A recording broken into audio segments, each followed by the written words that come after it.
खबर इस वक्त लखनऊ से, जहां पर यूपी के परिषदीय स्कूलों में ECCE एजुकेटर्स की भर्ती होगी। 8,800 पदों पर संविदा पर भर्ती होगी। 6 साल तक के बच्चों को ये स्पेशल ट्रेनिंग देंगे। को लोकेटेड आंगनबाड़ी केंद्रों में इनकी तैनाती होगी। एजुकेटर्स को 10,313 रुपए हर महीने सैलरी के तौर पर मिलेंगे। 11 महीने के लिए संविदा पर रखे जाएंगे। ये अर्ली चाइल्डहुड केयर एजुकेटर्स की भर्ती की जानी है। 8,000 से ज्यादा पदों पर भर्ती की जानी है। 3 से 6 साल तक के बच्चों को प्री शिक्षा देंगे, ये स्पेशल ट्रेनिंग देंगे। 11 महीने का कॉन्ट्रैक्ट होगा और हर महीने 10,313 रुपए दिए जाएंगे सैलरी के तौर पर। नितिका हमारे साथ इस वक्त ज्यादा जानकारी के साथ फोन लाइन पर जुड़ी है। नितिका, कब ये भर्ती निकाली जाएगी, प्रोसेस क्या होगा इस भर्ती का? देखिए, जो प्रदेश के आंगनवाड़ी केंद्र हैं उनमें 3 से 6 साल के जो बच्चे जाते हैं उनकी जो प्री प्राइमरी एजुकेशन है वो बेहतर हो, ये सुनिश्चित करने के लिए भर्ती की जाती है। 8,800 पदों पर एजुकेटर्स जो हैं जिन्हें अर्ली चाइल्डहुड केयर एजुकेशन देने के लिए वहां पर रखा जाएगा, उनके लिए स्पेशल भर्ती की जाएगी जिनको संविदा के आधार पर रखा जाएगा। पहले इन्हें विभाग 11 महीने के लिए रखेगा, इसके बाद में इनकी परफॉर्मेंस के हिसाब से आगे चीजें बढ़ाई जाएंगी। इसके नितिका, क्वालिफिकेशंस क्या क्या चाहिए, क्राइटेरिया क्या है, कब से प्रक्रिया शुरू होगी, प्रोसेस क्या होगा, क्या इस बारे में जानकारी आई अभी तक? बिल्कुल, देखिए अभी जो क्वालिफिकेशंस हैं उनके बारे में जानकारी दे दी गई है। इसके लिए जो एजुकेटर्स होंगे उनकी गृह विज्ञान में शैक्षिक योग्यता होनी चाहिए, 50% मिनिमम मार्क्स होने चाहिए। इसके अलावा जो नर्सरी की अध्यापक शिक्षिका हैं, NTT, CT नर्सरी हैं, DPSC हैं, ये इनके साथ ही 2 साल का डिप्लोमा अगर है इनके पास या इनके समकक्ष योग्यता है तो वो इसमें अप्लाई कर सकते हैं। इसके अलावा 40 साल की आयु जो है वो निश्चित की गई है, इससे अधिक जो आयु है वो नहीं होनी चाहिए। तो इस तरह से अभी जो तमाम इस भर्ती से जुड़ी चीजें हैं उनसे जुड़े नियम बताए गए हैं, इनके दायित्व क्या होंगे ये बताए गए हैं। 3 से 6 साल की जो बच्चे हैं उनकी औपचारिक शिक्षा के लिए इनको तैयार करा जाएगा, क्योंकि प्राइमरी से पहले जो प्री प्राइमरी एजुकेशन होती है वो बेहद मायने रखती है। तो ऐसे में उनको उसके लिए तैयार किया जाएगा। 5 से 6 साल के बच्चों पर ध्यान देते हुए निपुण भारत मिशन का जो लक्ष्य है उसको किस तरह से पाया जाता है उस पर भी ध्यान दिया जाएगा। और अभिभावकों के साथ जो बैठक होगी उसके द्वारा बच्चे किस तरह से प्रगति कर रहे हैं, किस तरह से बेटर परफॉर्म कर रहे हैं, उस पर भी लगातार चर्चा होती रहेगी। जी, धन्यवाद आपका इस वक्त पूरी जानकारी देने के लिए। तो स्कूल जाने से पहले बच्चों को इस तरह से समझा जा सकता है कि प्ले स्कूल और फिर नर्सरी KG वाली जो पढ़ाई होती है वो स्पेशल ट्रेनिंग दी जाएगी इनकी ओर से। 8,000 से ज़्यादा पदों पर भर्ती होनी है और आंगनबाड़ी केंद्रों में तैनाती होगी। अंबेडकर नगर में अकबरपुर रेलवे स्टेशन पर सेंट्रल विजिलेंस टीम ने छापेमारी की, जिसके बाद RPF के इंस्पेक्टर और एक कांस्टेबल और एक वेंडर को गिरफ्तार किया गया। मामला रिश्वत लेने का है। बताया जा रहा है कि 60,000 रुपए की रिश्वत लेने के मामले में विजिलेंस की टीम ने गिरफ्तारी की। रेलवे फाटक पर ट्रैक्टर एक्सीडेंट के मामले में 60,000 रुपए में डील हुई थी, जिसमें 20,000 रुपए का पहले ही लेन देन हो चुका था। पीड़ित की शिकायत पर लखनऊ से स्पेशल टीम पहुंची छापेमारी के लिए।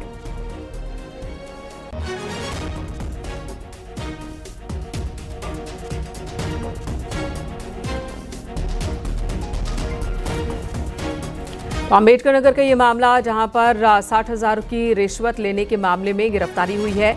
RPF के इंस्पेक्टर कांस्टेबल की गिरफ्तारी हुई है। 20,000 रुपए पहले ही ले लिए गए थे, बाकी के 40,000 रुपए की डील चल रही थी। तभी यहां पर विजिलेंस की टीम पहुंची और गिरफ्तार किया है। रेलवे फाटक पर ट्रैक्टर की वजह से एक्सीडेंट हो गया था और इसी मामले को रफा दफा करने के लिए रिश्वत मांगी गई थी। उधर हापुड़ में RPF के हेड कांस्टेबल के घर पर CBI की टीम ने छापेमारी की। लखनऊ में रिश्वत लेते CBI ने हेड कांस्टेबल को गिरफ्तार किया था, जिसके बाद हितेंद्र के हापुड़ वाले आवास पर भी छापेमारी हुई। वहां पर हितेंद्र के बेडरूम की जांच की गई है। पूरा घर सर्च किया गया। हापुड़ के इंद्रप्रस्थ कॉलोनी में मकान है हेड कांस्टेबल हितेंद्र का, जिसकी गिरफ्तारी रिश्वत के मामले में हुई है।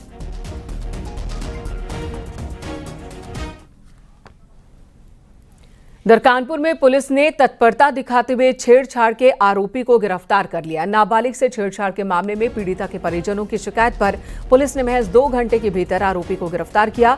पुलिस ने आरोपी के खिलाफ छेड़खानी, पॉक्सो समेत अलग अलग एक्ट में केस दर्ज किया है।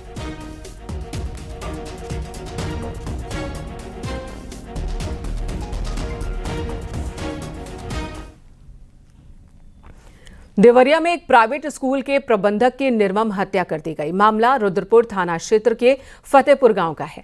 बताया जा रहा है कि डीडीएम पब्लिक स्कूल के प्रबंधन धनंजय पाल देर रात खाना खाकर स्कूल के बरामदे में ही सो गए और सुबह उनका खून से लथपथ शव मिला।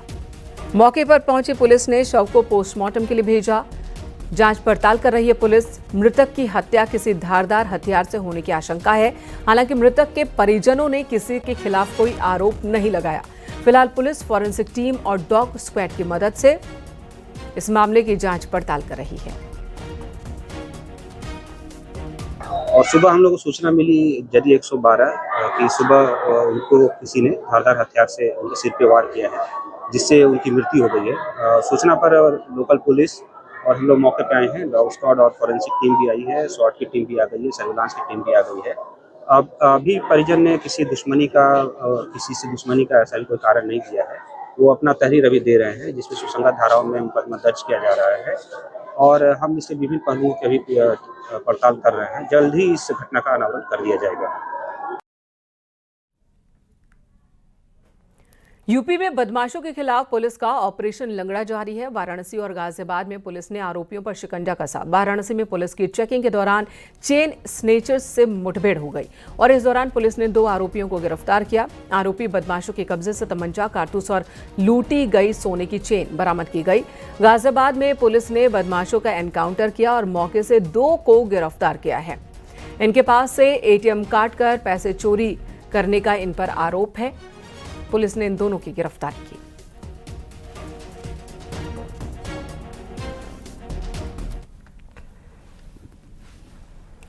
प्रयागराज में माफिया अतीक के गुर्गों का आतंक खत्म नहीं हो रहा। अतीक की मौत के बाद भी गुर्गे जमीन पर अवैध कब्जा और प्लॉटिंग कर रहे हैं, जिसे लेकर पुलिस ने एक और मुकदमा दर्ज किया है। जमीन कब्जाने को लेकर यह पूरा मामला मुफ्ती थाने में दर्ज हुआ।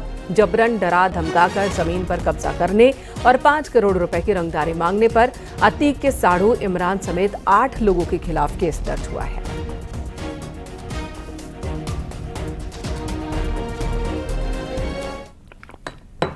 इधर बांदा में पुलिस ने एटीएम कार्ड का रुपए चुराने वाले 5 बदमाशों को गिरफ्तार किया। आरोपों के मुताबिक इन बदमाशों ने कुछ महीने पहले ही कानपुर के किदवई नगर इलाके में बैंक ऑफ बड़ौदा का एटीएम कार्ड कर 1 करोड़ 38 लाख रुपए चुराए थे।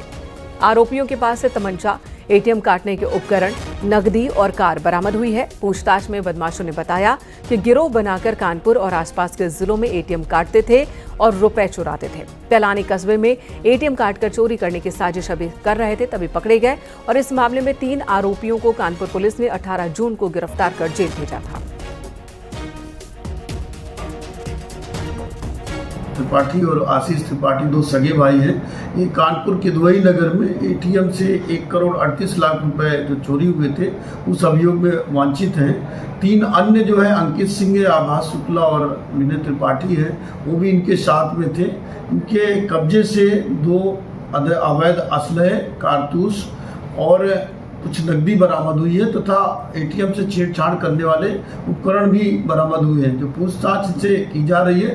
कानपुर पुलिस को भी अवगत कराया गया है और इस संपूर्ण प्रकरण में इनको गिरफ्तार करके माननीय न्यायालय के समक्ष प्रस्तुत किया जा रहा है।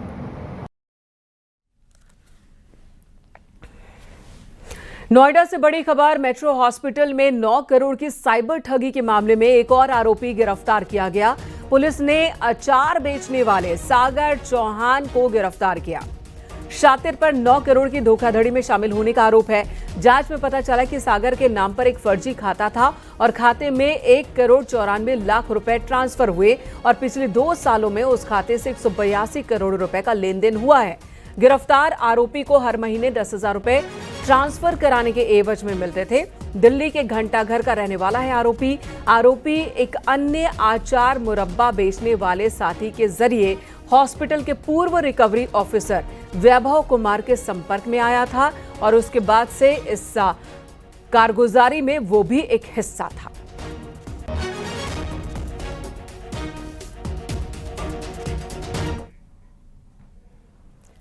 नोएडा से इस वक्त की बड़ी खबर, सीवर का बिना साफ कराए पानी नाले में डालने का मामला सामने आया। सुपरटेक केप टाउन मैनेजमेंट पर इस मामले को लेकर एफआईआर दर्ज की जाएगी। सोसाइटी पर सीवर का गंदा पानी नाले में बहाने का आरोप है। एओए का रजिस्ट्रेशन भी रद्द करने की तैयारी की जा रही है। नोएडा अथॉरिटी चिट फंड कार्यालय को इस मामले में एक चिट्ठी लिखेगा। अब तक रजिस्ट्रेशन रद्द करने के लिए 8 सोसाइटी के खिलाफ लेटर लिखा जा चुका है।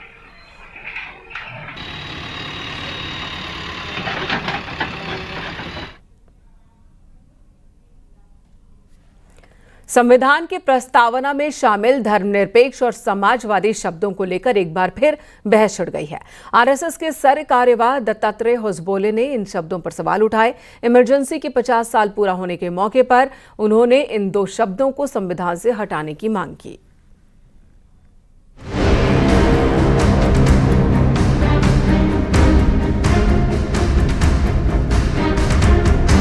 संविधान के 2 शब्द धर्मनिरपेक्ष और समाजवाद पर बड़ी बहस छिड़ी हुई है और वजह है आरएसएस में नंबर 2 दत्तात्रेय होसबोले ने इन शब्दों को हटाने की मांग की है। प्रियम्बल शाश्वत रूप से क्या सोशलिज्म के विचार आइडियोलॉजी के नाते क्या शाश्वत है भारत के लिए? तो इन 2 शब्दों को प्रस्तावना में जोड़ा। बाद में इसको निकालने के प्रयत्न हुआ नहीं है। चर्चा हुई, दोनों प्रकार के आर्गुमेंट्स हुए, तो क्या वो रहनी चाहिए प्रस्तावना में? ये विचार होना चाहिए। 1976 में 42वां संविधान संशोधन किया गया था। इसके तहत समाजवादी, धर्मनिरपेक्ष और अखंडता शब्द जोड़े गए थे। समाजवादी शब्द को सामाजिक और आर्थिक न्याय सुनिश्चित करने के लिए जोड़ा गया था, जबकि धर्मनिरपेक्ष शब्द के लिए सभी धर्मों के प्रति समान व्यवहार को सुनिश्चित किया गया। लेकिन आरएसएस ने 2 शब्दों को संविधान से हटाने की मांग की है। उन्होंने ये कहा कि ये शब्द डॉक्टर अंबेडकर द्वारा बनाए गए संविधान का हिस्सा नहीं थे। इन्हें आपातकाल के दौरान बिना बहस के जोड़ा गया था। 2 शब्द जोड़े हैं। हम सब लोगों को मालूम है सेक्युलरिज्म और सोशलिज्म के, वो प्रस्तावना में नहीं थे, पहले प्रियम्बल में नहीं थे। उन 2 शब्दों को जोड़ा है। प्रियम्बल शाश्वत रूप से क्या सोशलिज्म के विचार आइडियोलॉजी के नाते क्या शाश्वत है भारत के लिए? इतिहास के पन्ने पलटने पर पता चलता है कि 42वां संविधान संशोधन इमरजेंसी के दौर में हुआ था। इंदिरा गांधी के नेतृत्व वाली सरकार ने 1975 से 1977 के बीच आपातकाल लागू किया था, जबकि 42वां संविधान संशोधन इसी के बीच 1976 में हुआ था। धर्मनिरपेक्षता और समाजवाद जैसे शब्दों को लेकर शुरू हुई ये बहस अब सिर्फ वैचारिक नहीं रही, बल्कि देश की राजनीति को 2 ध्रुवों में बांटती नजर आ रही है। संविधान की आत्मा की बात करने वालों और मूल स्वरूप की बहाली चाहने वालों के बीच टकराव अब खुलकर सामने है।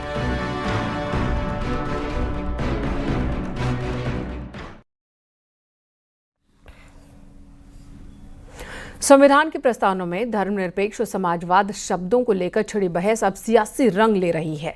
धर्मनिरपेक्ष और समाजवादी शब्दों पर कांग्रेस एसपी जहां पलटवार है, हमलावर है, तो वहीं सरकार बचाव की मुद्रा में। ठीक है कि ये समाजवाद को जोड़ना और जो धर्मनिरपेक्ष शब्द को जोड़ना ये नहीं था, और क्योंकि आप सबके ध्यान में ही है कि भारत माता कितने संघर्षों के बाद को प्राप्त हुई है और प्राप्ति नहीं हुई है, बहुत सारे लोगों का बलिदान हुआ, उसके बाद भी भारत माता विभाजन करके हमको मिली है। क्या अंबेडकर जी का संविधान बदला जाए? जो हमारा संविधान है इसका विरोध वो वैसे ही कर रहे हैं जब ये संविधान बना था और उस समय विरोध प्रदर्शन हुए थे। हमारा संविधान directive principle of state policy socialism और गांधीज्म पे आधारित है। ये साफ साफ जो बेसिक प्रेम्बल है वो पूरे भारत के संविधान की रूह है, बाबा साहब की रूह है। और समाजवाद का ताल्लुक इंदिरा जी से नहीं है, समाजवाद का ताल्लुक सिर्फ कार्ल मार्क्स से नहीं है, समाजवाद का ताल्लुक शहीद आजम भगत सिंह जिन्होंने हिंदुस्तान सोशलिस्ट रिपब्लिकन एसोसिएशन बनाया, डॉक्टर राम मनोहर लोहिया जिन्होंने इस देश को बनाने का काम किया, जेपी मूवमेंट जिससे बीजेपी अपने आप को जोड़ती है। उधर मथुरा में मीटर सही करने गए 3 कर्मचारी करंट की चपेट में आ गए। इनमें से 2 की मौत हो गई और एक का अस्पताल में इलाज चल रहा है। बिजली विभाग में प्राइवेट काम करते थे ये तीनों कर्मचारी जो मीटर बदलने के लिए परिक्रमा मार्ग में राधेश्याम आश्रम पहुंचे थे। आरोप है कि एसडीओ ने बिना आला अधिकारियों को बताए ही शटडाउन ले लिया। कर्मचारी मीटर बदल ही रहे थे और इसी दौरान किसी ने लाइन शुरू कर दी, जिसकी वजह से तीनों को करंट लगा, बुरी तरह झुलस गए। अस्पताल में इलाज के दौरान 2 की मौत हो गई और तीसरे की हालत गंभीर है। इसलिए वो काम कराना जरूरी था और उन्होंने सिट डाउन लिया। सिट डाउन लेने के मुश्किल से 5 मिनट बाद वापस करा दिया। बच्चे उतर भी नहीं पाए। इसमें उनकी लापरवाही बहुत ज़्यादा रही है एसडीओ साहब की। वो मैं ये चाहता हूँ उन पर कार्रवाई की जाए ज़्यादा से ज़्यादा। कौन एसडीओ है? एसडीओ ऋषभ शर्मा। फिरोजाबाद से खबर, जहां आगरा लखनऊ एक्सप्रेस वे पर सड़क हादसा हुआ। Double decker private bus truck से टकरा गई। इस हादसे में 3 यात्रियों की मौत हो गई, 2 लोग जख्मी हुए हैं। पुलिस टीम द्वारा तत्काल मौके पर पहुंचकर घायलों को सैफई अस्पताल में भर्ती करवाया गया। सीएम योगी ने हादसे पर दुख जताया है और अधिकारियों को कड़े निर्देश जारी किए हैं। 3 यात्रियों की मौत हुई है। इस हादसे में 2 लोग जख्मी हैं। फिरोजाबाद में हादसे के बाद की ये तस्वीर आपको दिखा रहे हैं। डबल डेकर प्राइवेट बस और ट्रक के बीच टक्कर हुई है।